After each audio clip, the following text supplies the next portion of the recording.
আবারও সেই কথা, কূটনীতিতে স্থায়ী বা চিরশত্রু ও বন্ধু বলে কিছুই নেই। 2018 সালের পর চীন সফরে ভারতের প্রধানমন্ত্রী নরেন্দ্র মোদী।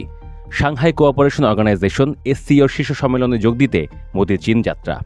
আজ ও আগামীকাল অনুষ্ঠিত হবে এই সম্মেলন। সম্মেলনে অংশ নেবেন রাশিয়ার প্রেসিডেন্ট ভ্লাদিমির পুতিনও।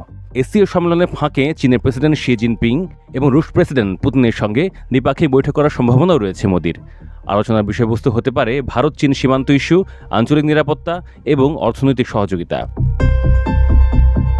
মোদীর চীন সফরের একাধিক বার্তা আছে, যেমন চীনে যাবার আগে তিনি জাপান সফর করেন। জাপানের সঙ্গে বাণিজ্য, মহাকাশ ও অবকাঠামো খাতে সহযোগিতা জোরদার বিষয়ে আলোচনা হয়। বিশ্লেষকদের মতে জাপান সফরের পর চীনে মোদীর উপস্থিতি আঞ্চলিক কূটনীতিতে গুরুত্বপূর্ণ বার্তা দিচ্ছে। দ্বিতীয় বিষয় হচ্ছে চীন দীর্ঘদিন ধরে SCOকে পশ্চিমা প্রভাবের বিকল্প একটি প্ল্যাটফর্ম হিসেবে তুলে ধরছে। ভারত এই সম্মেলনের সক্রিয় অংশগ্রহণের মাধ্যমে বহুপাক্ষিক মঞ্চে নিজের অবস্থান মজবুত করতে চাইছে।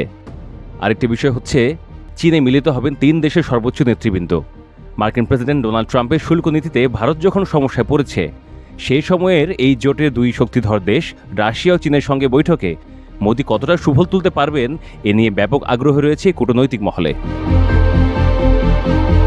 মার্কিন শুল্ক চাপের পর রাশিয়া থেকে তেল কেনার কারণে আরও শুল্কের চাপ আসে ভারতের ওপর।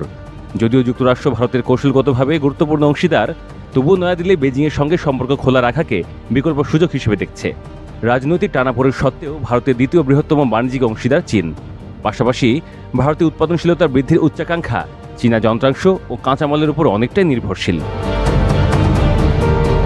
চীনের জন্য ভারতের সঙ্গে সম্পর্ক উন্নয়ন মানে যুক্তরাষ্ট্র নেতৃত্বাধীন অবরোধ প্রচেষ্টা দুর্বল করা, আর ভারতের জন্য পশ্চিমা বিশ্ব ও বেইজিংয়ের সঙ্গে ভারসাম্যপূর্ণ সম্পর্ক বজায় রাখা মানে এক বহুমুখী জোট নীতির প্রতি প্রতিশ্রুতিবদ্ধ থাকা, যা ক্রমেই দ্বিমেরুতে বিভক্ত হয়ে পড়া বিশ্বে নয়াদিল্লির জন্য জরুরি।